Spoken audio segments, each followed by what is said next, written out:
अस्सलाम वालेकुम स्टूडेंट्स, आज का हमारा टॉपिक है मेटेलिक बॉन्ड। ठीक है, मेटेलिक बॉन्ड जो है हमारा आज का टॉपिक है, उसमें हम देखते हैं कि मेटेलिक बॉन्ड क्या चीज़ है, ये हमारे पास किस तरह से आता है। स्टूडेंट्स, इससे पहले जो हमने बात की वो हमने बात की थी कोऑर्डिनेट कोवलेंट बॉन्ड की थी, फिर हमने कोवलेंट बॉन्ड की थी, फिर हमने आयनिक बॉन्ड की उससे प्रीवियस लेक्चर में की थी।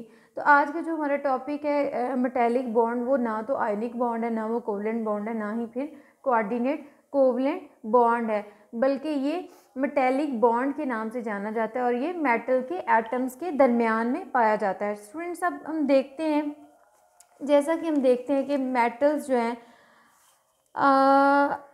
हमने देखा कि हमारे पास पीरियोडिक टेबल में मोस्टली जो है एलिमेंट्स हैं वो मेटेलिक फॉर्म में, अबाउट 80% जो है वो हमारे पास मेटल्स की फॉर्म में पाए जाते हैं या फिर सॉलिड फॉर्म में जो है हमारे पास पाए जाते हैं। ठीक है, तो स्टूडेंट्स हम देखते हैं कि मेटेलिक बॉन्ड जो है वो किस तरह से बनता है और किस तरह से एटम्स के दरमियान होता है। सपोज हम अगर आप पीरियोडिक टेबल जो है 48 पेज पे ओपन करके देखें तो हमारे पास जो है फर्स्ट ग्रुप के जितने भी मेंबर्स हैं वो सारे के सारे क्या हैं, मेटल हैं। फिर इसके बाद जो है सेकंड ग्रुप के मेंबर की बात करें तो ये भी हमारे पास सारे के सारे मेटल्स हैं। स्टूडेंट्स, अगर हम जो है ग्रुप्स की बात करें तो देखेंगे आप, जो हमारे पास नंबर 1 पे जो मेटल है वो हमारे पास हाइड्रोजन है, फिर लिथियम है, फिर सोडियम है, फिर पोटाशियम है।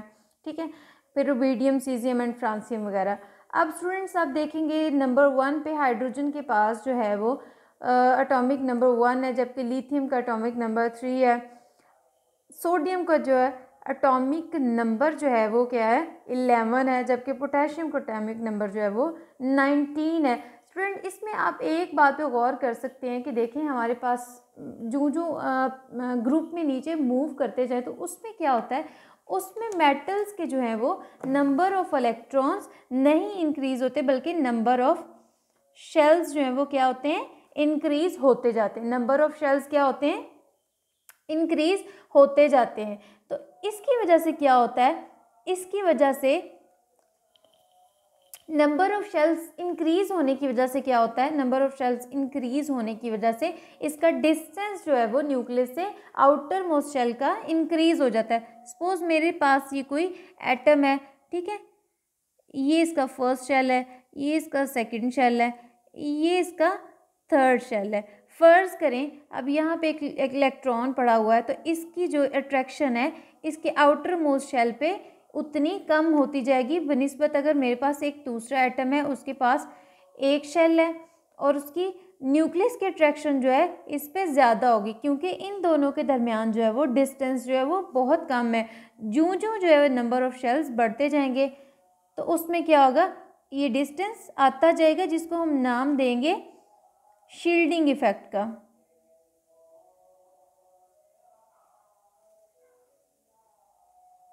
और स्क्रीनिंग इफेक्ट। ठीक है, ये नंबर ऑफ शेल्स के इंक्रीज होने से हमारे पास जो डिस्टेंस जो बढ़ता है न्यूक्लियस से आउटर मोस्ट शेल में, तो उसको हम नाम देते हैं स्क्रीनिंग इफेक्ट का या फिर शील्डिंग इफेक्ट का। तो जो है हमारे पास एटॉमिक नंबर बढ़ता जाता है तो उसके लिहाज से हमारे पास जो है एटॉमिक नंबर ज़्यादा होने की वजह से मेटल्स के केसेस में आप देख सकते हैं, मेटल्स के केस में 1 से 3, 3 से 11, 3 से 19, इट मीन्स कि ये नंबर ऑफ इलेक्ट्रॉन्स नहीं बल्कि नंबर ऑफ शेल्स बढ़ रहे हैं। तो जो नंबर ऑफ शेल्स बढ़ते जाते हैं न्यूक्लियस का होल्ड जो है आउटर मोस्ट शेल पे कम होता जाता है, यानी कि उसका असर जो है वो कम होता जाता है। जितना कम डिस्टेंस होगा उतना ही न्यूक्लियस का आउटर मोस्ट शेल पे होल्ड जो है वो बहुत ज़्यादा होगा और उसमें से इलेक्ट्रॉन निकालना जो है वो बहुत मुश्किल होगा, यानी कि उसकी आयोनाइजेशन एनर्जी ज़्यादा होगी। आयोनाइज करने का मतलब है इलेक्ट्रॉन जो है आउटर मोस्ट शेल से निकालना। अब उसकी जो है उतनी ज़्यादा जो आयोनाइजेशन एनर्जी होगी जितना जो है साइज़ जो है एटम का छोटा होगा, यानी कि नंबर ऑफ शेल्स कम होंगे। अगर नंबर ऑफ शेल्स ज़्यादा होते हैं तो इट मीन्स कि उसकी जो है आयोनाइजेशन एनर्जी जो है वो क्या होगी, ज़्यादा। साइज़ छोटा है तो हमें आयोनाइजेशन एनर्जी ज़्यादा देनी पड़ेगी इलेक्ट्रॉन को रिमूव करने के लिए।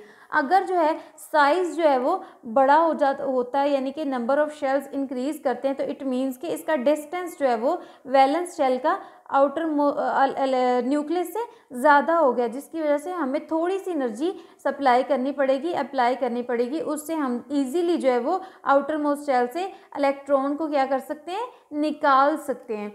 तो अब स्टूडेंट्स मेटल्स में मेटेलिक की बॉन्ड की जब हम बात करते हैं तो हम देखते हैं कि मेटल्स जो हैं हमारे पास, मेटल का साइज़ जो है, मेटल्स जो है हमारे पास पीरियोडिक टेबल में हम नीचे मूव करते जाएं ग्रुप्स में, तो हमारे पास मेटल के साइज़ जो है वो बढ़ते, डाउन द ग्रुप हमारे पास साइज़ जो है वो बढ़ता जाता है। इट मीन्स के उसमें नंबर ऑफ़ शेल्स जो हैं वो फिर बढ़ते जाएंगे। नंबर ऑफ़ शेल्स बढ़ने की वजह से क्या होगा, न्यूक्लियस का होल्ड जो है आउटर मोस्ट शेल पे कम हो जाएगा। तो इसका मतलब ये है कि जब आउटर मोस्ट शेल पे होल्ड कम होगा तो इलेक्ट्रॉन जो है वो इजीली निकल सकेंगे, और जब ये इलेक्ट्रॉन थोड़ी सी एनर्जी की वजह से इलेक्ट्रॉन ये निकल जाते हैं तो इट मीन्स के सपोज कि हमारे पास सोडियम है, सोडियम का एटॉमिक नंबर हमारे पास कितना है, 11 है। अब इसमें से आउटर मोस्ट शेल में एक इलेक्ट्रॉन होते हैं, ठीक है, एक इलेक्ट्रॉन होता है। अब जब हमने इसको निकाला तो हमारे पास ये किस फॉर्म में आ जाएगा, केटाइन की फॉर्म में आ जाएगा।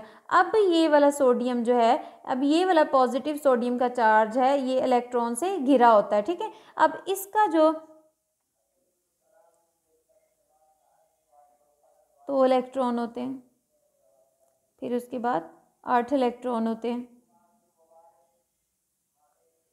फिर नेक्स्ट वाले शेल में 1 इलेक्ट्रॉन होता है। सपोज कि हम ये वाला इलेक्ट्रॉन जो है वो निकालते हैं तो उसके बाद क्या होगा, ये इलेक्ट्रॉन जब निकल जाएगा तो ये क्या करेगा, फ्रीली जो है वो मूव करना शुरू कर देगा, यानी कि ये डीलोकलाइजेशन होगी इसकी,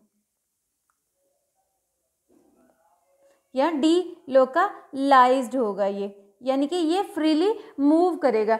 अब इसी तरह से हम देखते हैं कि हमारे पास सपोज के मेटल का छोटा सा पीस है, इतना सा सपोज हमारे पास पीस है, तो इस पीस में मिलियन एंड ट्रिलियन के लिहाज से क्या होंगे, एटम्स होंगे, बहुत ज़्यादा सारे एटम्स होंगे। अब वो एटम जो हैं जब अपने फ्री इलेक्ट्रॉन जो अपने आउटर मोस्ट, अब हर एटम में से जब जो है इलेक्ट्रॉन जो है वो रिमूव किए जाएंगे तो उस सूरत में क्या होगा, बहुत सारे जो है वो फ्रीली मूविंग इलेक्ट्रॉन जो है वो प्रोड्यूस हो जाएंगे। अब क्या होगा, ये वाले पॉजिटिव चार्ज जो है, यानी कि लूज़ करने के बाद ये पॉजिटिव चार्ज जो होगा, ये एटम्स के पॉजिटिव चार्ज होंगे जो केटाइन बनेंगे इलेक्ट्रॉन लूज़ करने के बाद, ये क्या होंगे, ये फ्रीली मूव इलेक्ट्रॉन से घिर जाएंगे।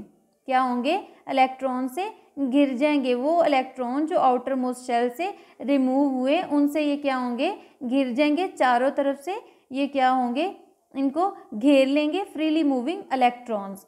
तो अब ये फ्रीली मूविंग इलेक्ट्रॉन क्या करते हैं, फ्रीली मूव करते हैं, और ये क्या काम करते हैं, ये अट्रैक्ट करते हैं पॉजिटिव चार्ज को चारों साइडों से, हर साइड से ये क्या करते हैं, पॉजिटिव के टाइन्स को ये मूव करते हैं, न्यूक्लियस को मूव करते हैं, जिसकी वजह से क्या होता है, इनके दरमियान एक बॉन्ड बन जाता है, यानी कि मेटल के फ्री इलेक्ट्रॉन और इसके पॉजिटिव चार्ज के दरमियान एक बॉन्ड क्रिएट होता है, जिसको हम मेटेलिक बॉन्ड का नाम देते हैं। फिर हमने बात की कि मेटल्स जो हैं वो, मेटल्स की करैक्टरिस्टिक्स हैं, यानी कि वो लस्टर शो करती हैं, लस्टर शो करती हैं। फिर हमने बात की कि ये डक्टाइल होती हैं, मैलिएबल होती हैं,